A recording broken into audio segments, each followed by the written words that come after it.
What's poppin', people? It's Dante, currently going for a little nature hike here in Fairmount Park, Philadelphia. Check it out. Tall, looming trees. Nothing but that crisp, cool winter breeze.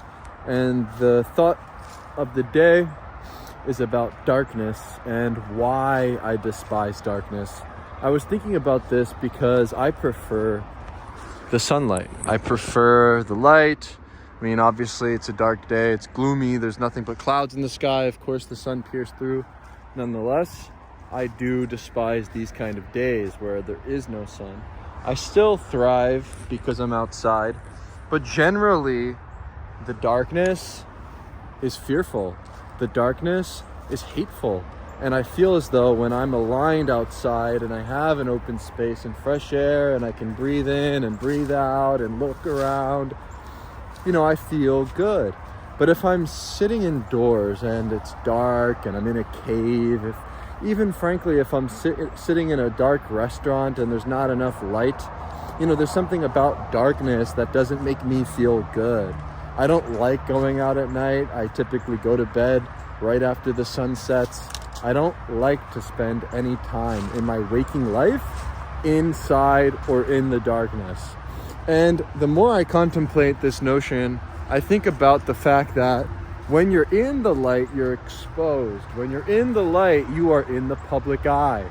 And I think maybe in order to cultivate a society that thrives, one must understand that what you do while you may be behind closed doors and while you may be sequestered in the darkness should be acted upon as if you were in the light.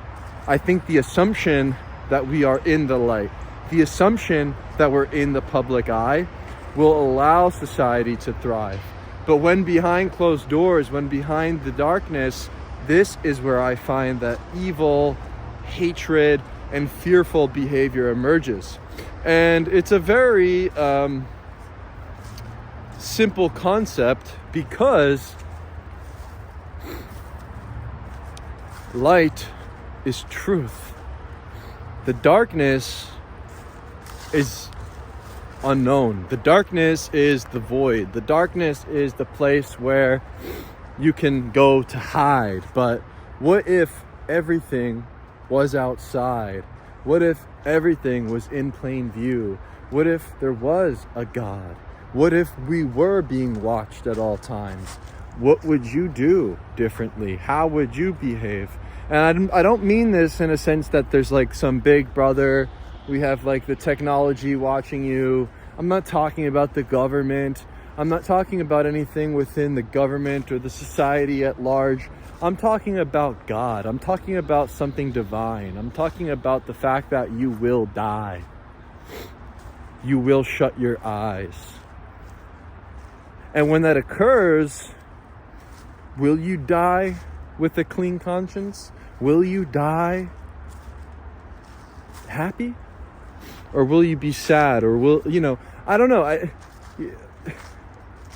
Of course, no one wants to die. I don't know anyone that would want to die unless you're severely depressed or in a bad situation. I don't know. But when I contemplate this, it makes me realize that when you shut your eyes and you're in the eternal darkness, maybe before we go, we should make sure that we have a clean conscience. Just a moment ago, I was at work, I was pushing a cart and I accidentally scraped a bit of the ceiling and I was so guilty. I felt so bad. I felt so bad that I scraped a little scrape, and I'm thinking about how this is going to affect me. And I'm like, oh man, I'm going to see this every day now. I got to find something to clean it. I was looking for the paper towel and I was trying to wipe it off with the wet paper towel. It wouldn't go away. I'm looking on ChatGPT. How can I fix this? Do I need sandpaper? Blah, blah, blah. And I had such a guilty conscience. And so I went to my coworker and I told him, look, I couldn't sleep tonight if I didn't tell you this.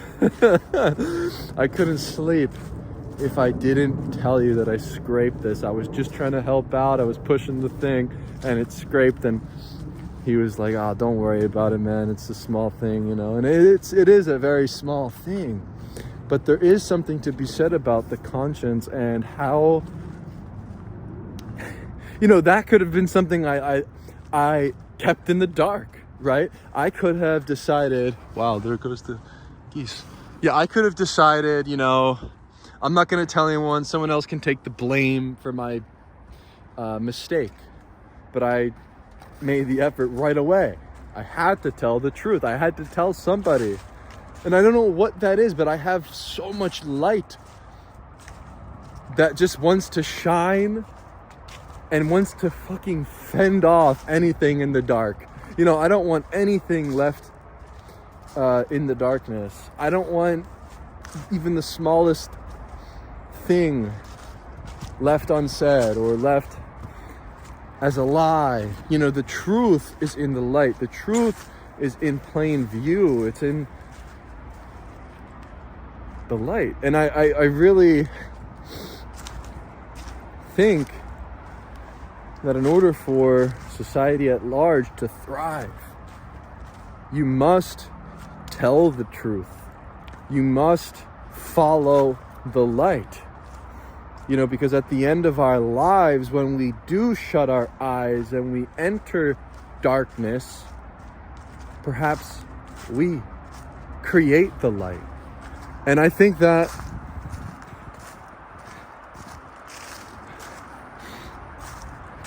anytime I know that anytime I'm in the dark, anytime I do something that I know is wrong, my conscience is guilty and I feel bad and I feel terrible in the darkness. And maybe this is a really small and stupid detail, but it's something that just occurred and it really struck me, and I felt like I was in the dark for a moment until I spoke the truth and felt light again.